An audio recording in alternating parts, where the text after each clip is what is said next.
ಕೂತ್ಕೊಂಡ್ರಿ. ಈಗ FPO ಬಗ್ಗೆ ಹೇಳಕ್ಕೆ ಪ್ರಕಾಶ್ ಅವ್ರು ಬರ್ತಿದ್ದಾರೆ.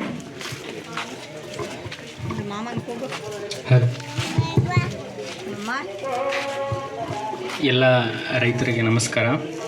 ನಾನಿವತ್ತು FPO ಬಗ್ಗೆ ಹೇಳಬೇಕಂತ ಇದ್ದೀನಿ. ಈಗ ಫಸ್ಟು FPO ಅಂದ್ರೇನು, ರೈತ ಉತ್ಪಾದಕರ ಸಂಘ ಅಂತ. ಇದು ಆ್ಯಕ್ಚುಲಿ ಮಾಡಿರೋ ಉದ್ದೇಶ ಏನು ಅಂದರೆ, ಇದು ರೈತರ ಸಂಘಟನೆ ಆಗಿದ್ದು ರೈತರಿಗೋಸ್ಕರ ಇರುವ ಸಂಘ ಅಂತ. ಅಂದರೆ ಈಗ ಇಲ್ಲಿ ಎಲ್ಲ ರೈತರು ಮಿನಿಮಮ್ 10 ಜನ ಬೋರ್ಡ್ ಆಫ್ ಡೈರೆಕ್ಟರ್ಸ್ ಅಂತ ಇದ್ದು, ಆಮೇಲೆ 100 ಜನ ಮೆಂಬರ್ಸ್ ಮಿನಿಮಮ್ ಆಗಿ ಎಲ್ಲರೂ ಕೂಡಿ ಒಂದು ಸಂಘ ಕಟ್ಟಿ, ಅಂದರೆ 2013 ಕಂಪನಿ ಕಾಯ್ದೆ ಅಡಿಯಲ್ಲಿ ರಿಜಿಸ್ಟರ್ ಆಗಿದ್ದರೆ ಒಂದು FPO ಕಟ್ಬೋದು. ಈಗ ಪ್ರಮುಖ ಹೇಳ್ಬೇಕಂದ್ರೆ FPO ಕಟ್ಟೋ ಉದ್ದೇಶ ಏನು. ಈಗ ನಾವು ಅಗ್ರಿ ಬಿಸ್ನೆಸ್ ಮ್ಯಾನೇಜ್ಮೆಂಟಿಂದ ಸ್ಟೂಡೆಂಟ್ಸು. ನಾವು ಈ ಥರ ಇಂಡಸ್ಟ್ರಿಯಲ್ ಅಟ್ಯಾಚ್ಮೆಂಟ್ ಅಂತ, ಅಂದರೆ ಈಗ ನಮಗೆ ಅಟ್ಯಾಚ್ಮೆಂಟ್ಸ್ಗಳು ಇರ್ತವೆ APMCಲಿ, ಮತ್ತು ಈ ಥರ ನಮಗೆ ಪ್ಲೇಸ್ಮೆಂಟ್ಸ್ಗಳು ಹಾಕಿರ್ತಾರೆ. ನಾವು APMCಗೆ ಹೋದಾಗ ಇಲ್ಲಿ ಚಿಕ್ಕಬಳ್ಳಾಪುರದಲ್ಲಿ, ಅಲ್ಲಿ ಫಸ್ಟ್ ನಾವು ಮೀಟ್ ಆಗಿದ್ದೆ ರೈತರನ್ನ, ಆಮೇಲೆ ದಲಾಲರನ್ನ, ಆಮೇಲೆ ಇವ್ರನ್ನ ಯಾರು ಬಯರ್ಸ್ ಟ್ರೇಡರ್ಸ್ನ, 3 ಜನನೂ ಭೇಟಿ ಆದಾಗ ಫಸ್ಟು ನಮಗೆ ಏನಂದಿದೆ, ರೈತರು ಅಲ್ಲಿ ಬರೋ ಉದ್ದೇಶ ಏನಂದರೆ, ಅಲ್ಲಿ ಅವರಿಗೆ ತಗೊಳ್ಳೋರು ಇರ್ತಾರೆ ಅಂತ. ಅಂದರೆ ಒಬ್ಬನು ಮೀಡಿಯೇಟರ್ ಇದ್ದು ಅವನಿಗೆ ಇಮಿಡಿಯೇಟ್ ಅವ್ರಿಗೆ ದುಡ್ಡು ಸಿಗುತ್ತೆ, ಈ ಥರ ಎಲ್ಲ ಅವ್ರು ಹೇಳಿದ್ರು. ಆಮೇಲೆ ಈ ಮೀಡಿಯೇಟರ್ಗೂ ಮಾತಾಡಿದ್ವಿ. ಅವ್ರೇನಂದರು, ನಮಗೆ ಇಲ್ಲಿ ಏನಂದ್ರೆ ಅವರು ಅಂದರೆ ಮಿಡಲ್ ಮ್ಯಾನ್ ಆಗಿ ಅವ್ರು ಜಸ್ಟ್ ಪ್ರಾಫಿಟ್ಸ್ನ ಗಳಿಸ್ತಾ ಇದ್ದಾರೆ. ಆ್ಯಕ್ಚುಲಿ ಅದು ರೈತರಿಗೆ ಸಲ್ಲಬೇಕಾಗಿರೋ ಪ್ರಾಫಿಟ್ಟು ಅವರು ಅಲ್ಲಿ ತುಂಬ ಅವ್ರು ಪ್ರಾಫಿಟೇಬಲ್ ಆಗ್ತಿದ್ದಾರೆ. ಮತ್ತು ಬಯರ್ಸು ಅವ್ರು ಬಂದು ಎಷ್ಟು ರೇಟ್ ಬಿಡ್ಡಿಂಗ್ ಇರುತ್ತೆ ಅದು ತೊಗೊಂಡು ಹೋಗ್ತಾರೆ. ಈಗ FPO ಮಾಡಿದ್ರೆ ಏನಾಗುತ್ತೆ ಅಂದರೆ, ಈಗ ಒಂದು ಇಲ್ಲಿ ಗೀ ಪ್ಯಾಕೆಟ್ ಇದೆ GRB ಅಂತ, ಇದೊಂದು ಕಂಪ್ನಿ GRB, ಇದೊಂದು ತುಪ್ಪದ ಕಂಪ್ನಿ.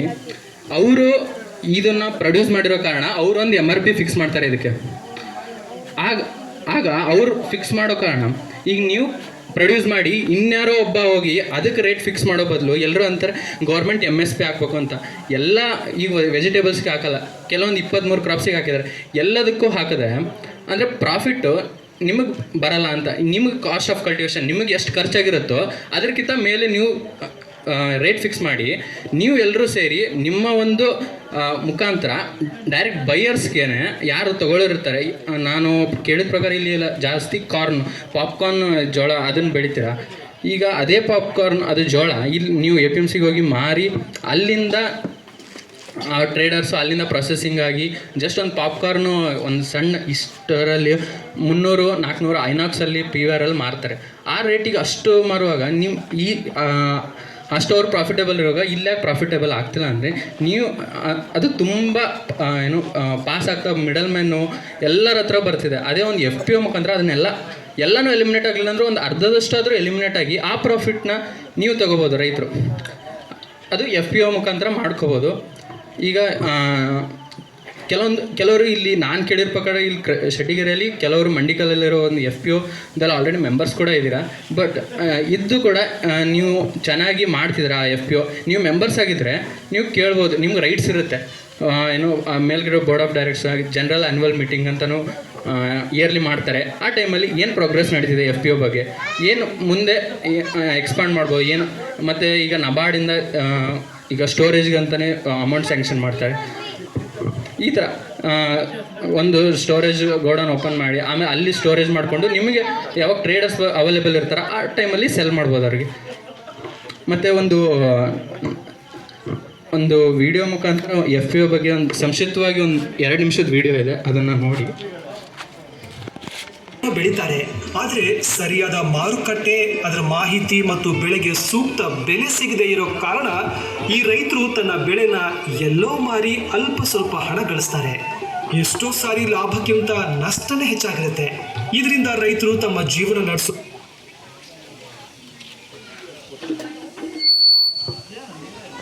ಅಂತ ಮತ್ತೆ ಸಾಲ ಸೋಲ ಮಾಡಿ ಬದುಕನ್ನ ಹೇಗೋ ದುಡ್ಬೇಕಾಗತ್ತೆ. ಈ ಎಲ್ಲ ಸಮಸ್ಯೆಗಳಿಗೆ ಪರಿಹಾರ ಅನ್ನೋದೇ ಇಲ್ವಾ? ರೈತನ ಮುಖದಲ್ಲಿ ಮಂದಹಾಸ ಮೂಡಿಸೋಕೆ ಸಾಧ್ಯನೇ ಇಲ್ವಾ? ಯಾಕಿಲ್ಲ? ಇದೆ. ಇದಕ್ಕೆಲ್ಲ ಉತ್ತರ ಇಲ್ಲಿದೆ. ನೀವೆಲ್ಲ ಕೇಳಿರ್ಬೋದು, ಕೂಡಿ ಬಾಳಿದರೆ ಸ್ವರ್ಗ ಸುಖ ಮತ್ತೆ ಒಗ್ಗಟ್ಟಿನಲ್ಲಿ ಬಲವಿದೆ ಎಂಬ ಗಾದೆ ಮಾತುಗಳನ್ನು. ಈ ಅರ್ಥವನ್ನೇ ಬೇರಾಗಿಸಿಕೊಂಡು ರೈತ ಉತ್ಪಾದಕರ ಸಂಸ್ಥೆಗಳು ನಮ್ಮ ಭಾರತದಾದ್ಯಂತ ಮರಗಳಾಗಿ ಬೆಳೀತಾ ಇವೆ.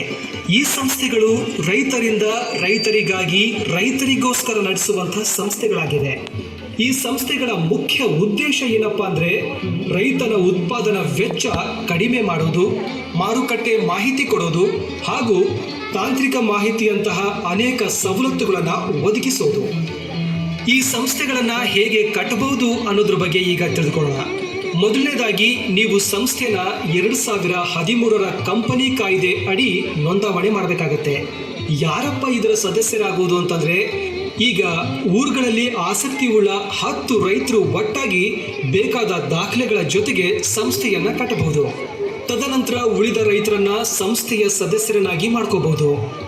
ಈ ಸಂಸ್ಥೆ ಕಟ್ಟೋಕ್ಕೆ ನಿಮ್ಮ PAN card, Aadhaar card, mobile number, email ID, 3 passport size ಫೋಟೋಗಳು, ಗ್ಯಾಸ್ ಬಿಲ್, ರೈತ ಪ್ರಮಾಣ ಪತ್ರ ಹಾಗೂ ಹಿಂದಿನ 2 ತಿಂಗಳ ನಿಮ್ಮ ಬ್ಯಾಂಕ್ ಅಕೌಂಟಿನ ಮಾಹಿತಿ ಬೇಕಾಗತ್ತೆ. ಈ ಸಂಸ್ಥೆ ನಡೆಸೋಕೆ ಒಂದು ಕ್ರಮಬದ್ಧವಾದ ಆಡಳಿತ ಇರುತ್ತೆ. ಮೊದಲು 5 ರೈತರು ಬೋರ್ಡ್ ಆಫ್ ಡೈರೆಕ್ಟರ್ ಆಗಿ ನೇಮಕ ಆಗಬೇಕು. ಇವ್ರ ಕೆಲಸ ಸಂಸ್ಥೆ ಕುರಿತಾದ ಎಲ್ಲ ಕಾರ್ಯಕ್ರಮಗಳನ್ನು ಪ್ಲ್ಯಾನ್ ಮಾಡೋದು, ಬೆಳೆಯೋಕೆ ಬೇಕಾಗಿರೋ ಸಾಮಗ್ರಿ ಒದಗಿಸೋದು ಮತ್ತು ಮಾರುಕಟ್ಟೆ ಬಗ್ಗೆ ಮಾಹಿತಿಯನ್ನು ಕೊಡೋದು.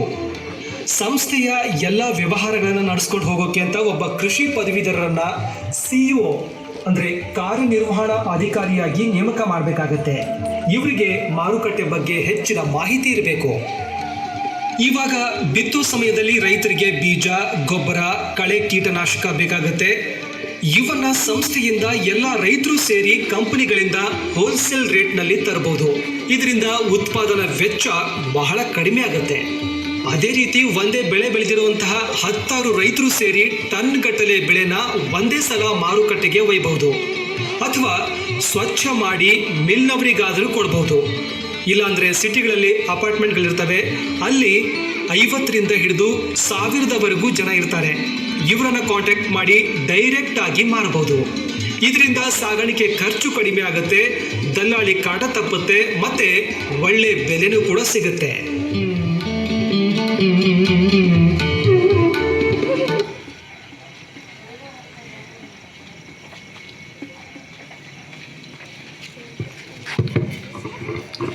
ಈ ಥರ ತುಂಬ ಉಪಯೋಗಗಳು FPO ಇಂದ ಇದೆ.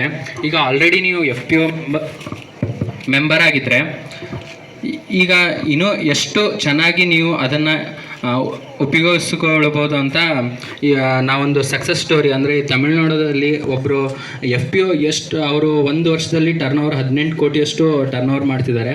ಅವರು ಯೂಶಲಿ ಈ ಕೊಕೊನಟ್, ತೆಂಗಿನಕಾಯಿನ ಪ್ರೊಡ್ಯೂಸ್ನ ಪ್ರೊಕ್ಯೂರ್ ಮಾಡಿ ಸೆಲ್ ಮಾಡೋದು, ಈ ಥರ ಅದ್ರ ಬಗ್ಗೆ ಒಂದು ಸಂಕ್ಷಿಪ್ತವಾಗಿ ಒಂದು 2 ನಿಮಿಷದ ವಿಡಿಯೋ ಇದೆ, ಅದನ್ನು ನೋಡಿ. ಅವ್ರು ಯಾವ ಥರ ತಮಿಳುನಾಡಲ್ಲಿ ಅದನ್ನು FPOನ ಎಷ್ಟು ಚೆನ್ನಾಗಿ ಅವರು ರೈತರೆಲ್ಲರೂ ಉಪಯೋಗಿಸ್ತಿದ್ದಾರೆ ಅಂತ. ಆರ್ಗನೈಸೇಷನ್ ಎನಿಸಿಕೊಳ್ಳುವ ಕೃಷಿ ಉತ್ಪಾದಕ ಕಂಪನಿ ಅಂದರೆ ಸಣ್ಣ, ಮಧ್ಯಮ ಮತ್ತು ದೊಡ್ಡ ರೈತರು, ಒಬ್ಬ ರೈತರು ಪಾಲು ಮತ್ತು ರಾಜ್ಯ ಸರ್ಕಾರ ನೀಡುತ್ತವೆ. ಈಗ ನಾನೊಬ್ಬ ಸಣ್ಣ ರೈತ, 1-2 ಎಕರೆಯಲ್ಲಿ 1000 ಕಾಯಿ ಇಟ್ಕೊಂಡು ನಾನೊಬ್ಬ ವ್ಯಾಪಾರಿ ಹತ್ರ ಮಾತಾಡಕ್ಕಾಗಲ್ಲ. ಒಬ್ಬ ವ್ಯಾಪಾರಿ ಹತ್ರ ಮಾತಾಡೋ ಶಕ್ತಿ ಒಂದು ಕಂಪ್ನಿಗೆ ಮಾತ್ರನೇ ಇರುತ್ತೆ. ನಮ್ಮ ಒಬ್ಬೊಬ್ಬ ರೈತರು ಒಂದು ಹೆಜ್ಜೆ ಮುಂದೆ ಬಂದು ವ್ಯಾಪಾರಿಗಳಾಗಿ ಬದಲಾಗಬೇಕು. ಉತ್ಪಾದನೆನ ಮಾರಾಟ ಮಾಡಬಹುದು, ವೆಚ್ಚಗಳನ್ನ ಕಮ್ಮಿ ಮಾಡಬಹುದು, ಪದಾರ್ಥಗಳ ದರನ ಹೆಚ್ಚು ಮಾಡಬಹುದು, ಹೇಗೆಲ್ಲ ಆರ್ಥಿಕತೆನ ಹೆಚ್ಚಿಸ್ಕೋಬಹುದು, ಹೇಗೆಲ್ಲ ಮೌಲ್ಯನ ಹೆಚ್ಚಿಸ್ಕೋಬಹುದು, ಅದನ್ನೆಲ್ಲ ಮಾಡಬಹುದು. SFAC ಅಡಿಯಲ್ಲಿ ಭಾರತದಲ್ಲಿ 844 FPOಗಳಿವೆ. ತಮಿಳುನಾಡಲ್ಲೇ ನಂಬರ್ 1 FPO ಆಗಿ ವೆಳ್ಳಿಯನ್ಗಿರಿ ರೈತ ಉತ್ಪಾದನಾ ಕಂಪನಿಯಾಗಿ ಹೊರಹೊಮ್ಮಿದೆ. ಈ ಕಂಪನಿಯಲ್ಲಿ 70% ಜನರು ಸಣ್ಣ ಮಧ್ಯಮ ವರ್ಗದ ರೈತರು. ಇದರಲ್ಲಿ 15% ಮಹಿಳೆಯರಿದ್ದಾರೆ. ಇವರುಗಳು 2020-21ರಲ್ಲಿ 13.5 ಕೋಟಿ ರೂಪಾಯಿಗಳ ಟರ್ನ್ ಓವರ್ ಮಾಡಿದ್ದಾರೆ. ಇದೊಂದು ಲಿಮಿಟೆಡ್ ಕಂಪನಿ. ಬೆಲೆಯನ್ನ ನಾವೇ ನಿರ್ಧಾರ ಮಾಡ್ತೀವಿ. ವಸ್ತುಗಳ ಉತ್ಪಾದನೆ ಮಾಡಿಕೊಟ್ರೆ ಸಾಕು, ಮಿಕ್ಕಿದ್ದೆಲ್ಲ ಕಂಪನಿನೇ ನೋಡ್ಕೊಳತ್ತೆ. ಸಾಮಾನ್ಯವಾಗಿ ಏನೆಲ್ಲ ವಸ್ತುಗಳು ಹೊರಗಡೆ ಮಾರ್ತಾರೋ ಅದನ್ನೆಲ್ಲ ನಾವು FPO ಮೂಲಕನೇ ಮಾಡ್ಕೊಡ್ತೀವಿ. FPO ಮೂಲಕ ಸಾಕಷ್ಟು ಟ್ರೈನಿಂಗ್ಗಳು ನಡೀತಾ ಇದೆ. ತೆಂಗಿನಕಾಯಿ ಮರದಲ್ಲಿದ್ರೇನೆ ಸಾಕು, ಅವರೇ ಆಳುಗಳನ್ನು ಬಿಟ್ಟು ಕೀಳಿಸ್ತಾರೆ, ಆಳುಗಳನ್ನು ಬಿಟ್ಟು ಸುಲಿಸ್ಕೋತಾರೆ, ಟೆಂಪೋ ಬಂದು ತಗೊಂಡೋಗುತ್ತೆ, ಆಮೇಲೆ ಹಣ ಬಂದು ನಮ್ಮ ಅಕೌಂಟ್ಗೆ ತಲುಪಿಡುತ್ತೆ. ಕೋವೈ ತೊಂಡ ಮುತ್ತೂರಿನ ತಾಲೂಕಿನಲ್ಲಿರುವ ಬೆಳ್ಳಿಯಂಗಿರಿ ರೈತರ ಉತ್ಪಾದನಾ ಕಂಪನಿಯ ಬಗ್ಗೆ ಆ ಭಾಗದ ರೈತರು ಹರ್ಷ ವ್ಯಕ್ತಪಡಿಸುತ್ತಾರೆ. ತೆಂಗು, ಅಡಿಕೆ, ತರಕಾರಿಗಳಾದಿಯಾಗಿ ಹಲವು ಉತ್ಪನ್ನಗಳ ವಿಷಯದಲ್ಲಿ ಬೆಳ್ಳಿಯಂಗಿರಿ ಕೃಷಿ ಉತ್ಪಾದನಾ ಕಂಪನಿ ಶಬ್ದರಹಿತ ಕ್ರಾಂತಿಯನ್ನೇ ಮಾಡಿದೆ.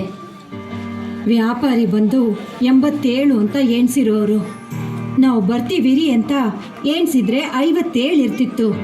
ನಮ್ಮ ಕಣ್ಣಿಗೆ ಗೊತ್ತಾಗದೆ ಇರೋ ಹಾಗೆ ನಮ್ಮ ಸಂಪಾದನೆಲ್ಲ ಎತ್ಕೊಂಡು ಹೋಗ್ಬಿಡ್ತಾ ಇದ್ರು. ಈಗ ನಮ್ಗೆ ಈಶಾ ಬಂದ್ಮೇಲೆ ಯಾವುದೇ ರೀತಿಯಾದ ಕಳ್ತನನೂ ಆಗ್ತಾ ಇಲ್ಲ.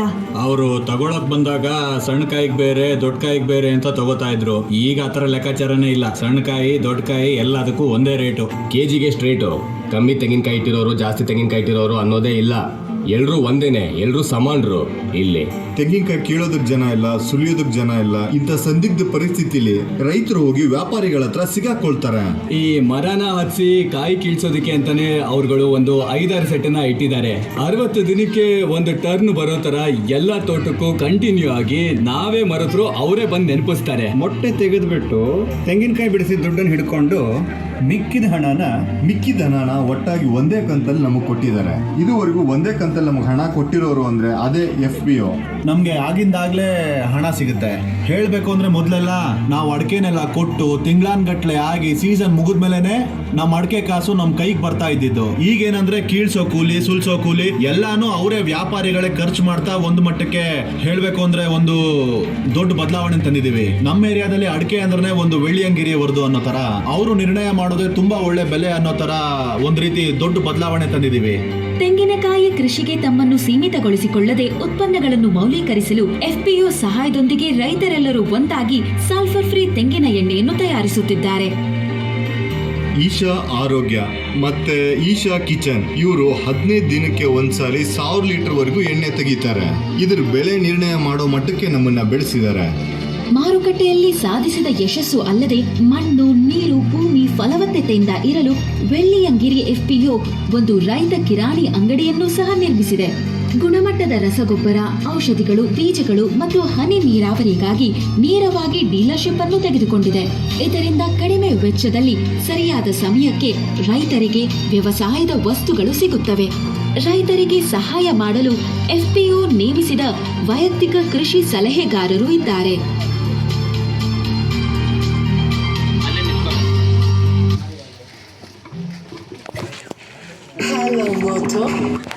ನೀವು ಆಲ್ರೆಡಿ ಆ ಮೆಂಬರ್ ಆಗಿದ್ದರೆ FPO ಈ ಥರ ವ್ಯಾಲ್ಯೂ ಅಡಿಷನ್ ಪ್ರಾಡಕ್ಟ್ಸು ಈಗ ಈ ಥರ ಆಯಿಲ್ ಮಾಡಿದ್ರೆ ಇಲ್ಲಿ ತುಂಬ ಹೂವೆಲ್ಲ ಬೆಳಿತೀರ. ಫೆಸ್ಟಿವಲ್ಸ್ ಟೈಮಲ್ಲೆಲ್ಲ ನೀವು ತುಂಬ ಡಿಮ್ಯಾಂಡ್ ಇರುತ್ತೆ. ಆ ಟೈಮಲ್ಲಿ ನಿಮ್ಮ FPO ಒಂದು ಬ್ರ್ಯಾಂಡ್ ಕ್ರಿಯೇಟ್ ಮಾಡ್ಬೋದು. ಈ ಸೆಟ್ಟಿಗೆರೆಯಲ್ಲಿ ನೀವೇ ಎಲ್ಲರೂ ಕೂಡ್ಕೊಂಡು ಒಂದು ಹೂವದ್ದೇ ಒಂದು ಬ್ರ್ಯಾಂಡ್ ಕ್ರಿಯೇಟ್ ಮಾಡಿದ್ರೆ ಎಲ್ಲ ಟ್ರೇಡರ್ಸು ಇಲ್ಲೇ ಬಂದು ನಿಮ್ಮ FPOಗೆ ಬಂದು ತೊಗೊಳ್ಳೋಂಗೆ ಈ ಥರ ಮಾಡ್ಕೋಬೋದು. ಸೊ ಈ ಮುಖಾಂತರ FPO ಬಗ್ಗೆ ಇಷ್ಟೆಲ್ಲ ಕೇಳಿದ್ದಕ್ಕೆ ಒಂದೆರಡು ಮಾತುಗಳ ತುಂಬ ಧನ್ಯವಾದಗಳು ಎಲ್ಲರಿಗೂ. Thank you.